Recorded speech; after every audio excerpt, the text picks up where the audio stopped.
नमस्कार. आपण मागच्या व्हिडिओमध्ये तंजावर टेम्पलपर्यंत पाहिलं.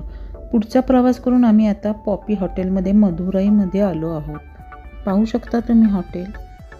या हॉटेलमध्ये आम्ही फक्त एक रात्र होतो आणि दुसऱ्या दिवशी आम्ही मदुराई टेम्पल केलं. त्याच्यानंतर आम्ही दुसऱ्या हॉटेलला गेलो. तुम्ही पाहू शकता हा टेम्पलच्या आजूबाजूचाच परिसर आहे, कारण आमचे मोबाईल कॅमेरे सगळे आम्ही कलेक्ट करून दिलेले, त्यामुळं आम्हाला शूटिंग करता नाही आलं. टेम्पल शंकर आणि पार्वतीचं आहे.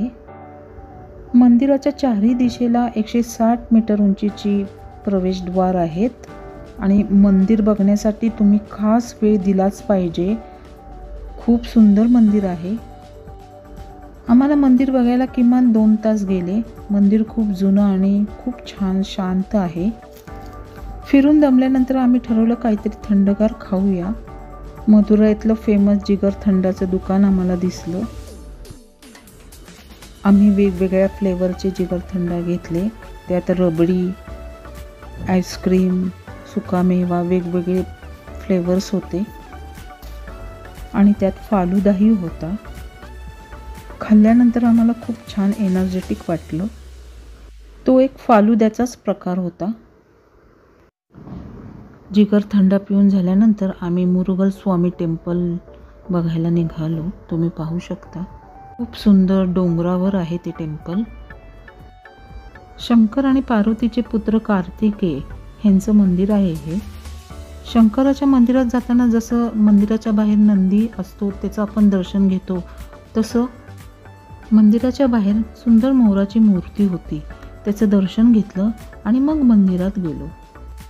हे मंदिर खूप उंच डोंगरावर आहे.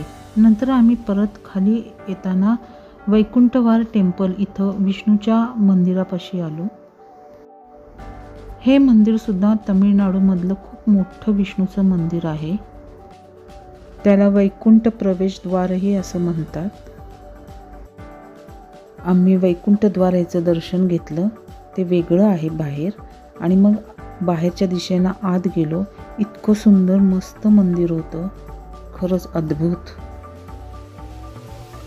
खरंच तमिळनाडूमधली अशी काही मंदिरं खूप मनाला शांतता देऊन जातात.